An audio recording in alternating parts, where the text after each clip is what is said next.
3.1 pressure of a liquid and gas पढ़ेंगे।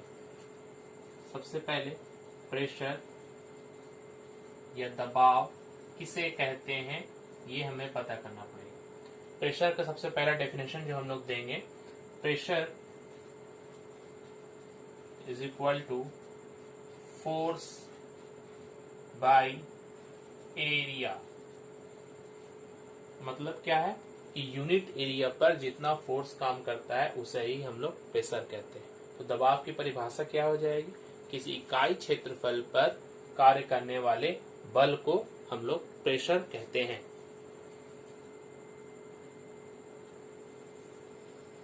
किसी इकाई क्षेत्रफल पर कार्य करने वाले बल को दबाव कहते हैं। दबाव क्या है, वो इकाई क्षेत्रफल पर कार्य करने वाला बल है। तो एसआई सिस्टम में इसकी यूनिट हम लोग को निकालना हो प्रेशर का, तो एसआई सिस्टम में फोर्स की यूनिट क्या होती है, न्यूटन, और एरिया की यूनिट क्या होती है, मीटर स्क्वायर। तो प्रेशर की यूनिट क्या हो जाएगी, शॉर्ट में अगर लिखें तो न्यूटन पर मीटर स्क्वायर। तो इस न्यूटन पर मीटर स्क्वायर को हम लोग पास्कल वर्ड से डिनोट करेंगे। पास्कल, PASCL, पास्कल एक वैज्ञानिक का नाम है जिनके नाम पर ही प्रेशर का यूनिट पास्कल पड़ा है। इसे डिनोट करते हैं हम लोग कैपिटल P स्मॉल a। तो पास्कल क्या है, 1 न्यूटन पर मीटर स्क्वायर। इसका डेफिनेशन क्या देंगे, 1 मीटर स्क्वायर क्षेत्रफल पर यदि 1 न्यूटन का बल कार्य करे तो उसका दबाव 1 पास्कल कहलाएगा। मतलब 1 pascal is equal to 1 newton 1 metre square.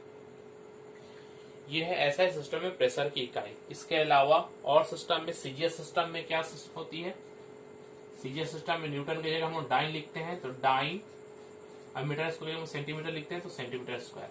तो 2 यूनिट देखिएगा, ऐसा सिस्टम में न्यूटन पर मीटर स्क्वायर या पास्कल, और सीजीएस सिस्टम में डाइन पर सेंटीमीटर स्क्वायर। इसके अलावा भी प्रेशर का यूनिट होता है 1 बार इक्वल टू 10 का पावर 5 पास्कल।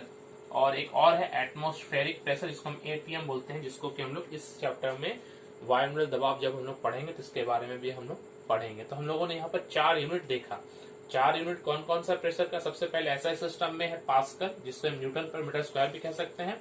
सीजीएस सिस्टम में है डाइन पर सेंटीमीटर स्क्वायर, और व्यवहारिक कभी कहीं कहीं प्रयोग किया जाता है वो है बार का 10 का पावर 5 पास्कल, और एक एटमॉस्फेयर भी होगा जिसे हम लोग नेक्स्ट वीडियोस में और आगे जाकर हम लोग पढ़ेंगे।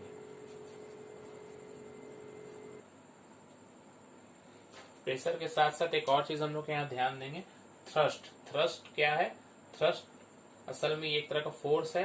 प्रेशर इंटू एरिया को जब हम मल्टीप्लाई करते हैं तो हमें थ्रस्ट मिलता है। किसी सतह पर कितना थ्रस्ट कार्य कर रहा है वो पता करना है तो उस सतह के प्रेशर को एरिया से मल्टीप्लाई करते हैं। तो जब प्रेशर को हम एरिया से मल्टीप्लाई करते हैं तो हमें क्या मिलता है, हमें फोर्स मिलता है।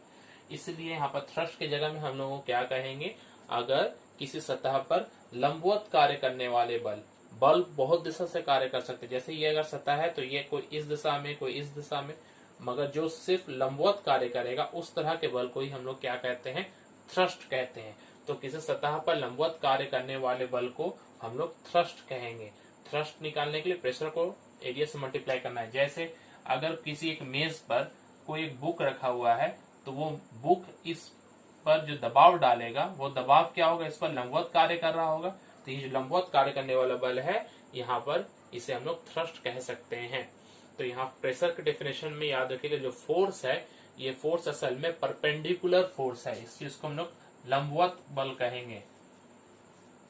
ये लंबवत है, फोर्स लंबवत होता है प्रेशर पर जब हम लोग निकालते हैं। तो प्रेशर का क्या खास बात है, अगर फोर्स को हम लोग थ्रस्ट कहेंगे, pressure equal to thrust by area, अगर इसे हम लोग फिक्स रखें तो ये एरिया के साथ में विलोम अनुपात है, इनवर्सली प्रोपोर्शनल है। इसका मतलब क्या होता है, अगर हम लोग एरिया को बढ़ाएंगे तो प्रेशर क्या होगा, घटेगा। बहुत अच्छा इसका एग्जांपल हम लोग जानते हैं, एक छुरी या नाइफ के हम लोग देख सकते हैं। छुरी का जो हिस्सा हो जिसे हम लोग काटते हैं उसका ये छुरी का ये हिस्सा देखें, अगर जो धार जिसे हम कहते हैं वो अगर मोटा हो जाए, एरिया ज्यादा हो जाए, तो एरिया ज्यादा होने में प्रेशर कम होता है और हमें सब्जियां काटने में या फलों को काटने में दिक्कत आएगी।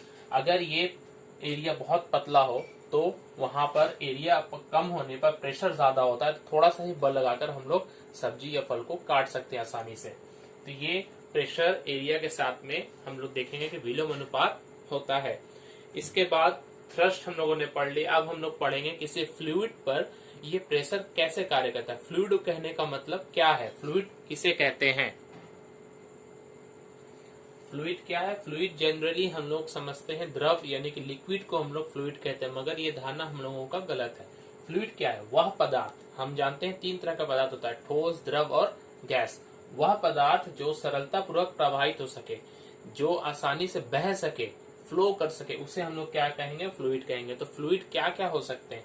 फ्लूइड हम लोग जानते हैं जितना भी द्रव है सब के सब फ्लूइड के अंदर आते हैं। और जैसे हवा भी तो बहता है, तो हवा एक गैस है, तो ये भी एक फ्लूइड होगा। तो द्रव और गैस ये दोनों हम लोगों को यहाँ पर फ्लूइड बोलने के समझना पड़ेगा। फ्लूइड क्या का मतलब सिर्फ और सिर्फ द्रव नहीं, यहाँ पर फ्लूइड का मतलब द्रव और गैस दोनों है।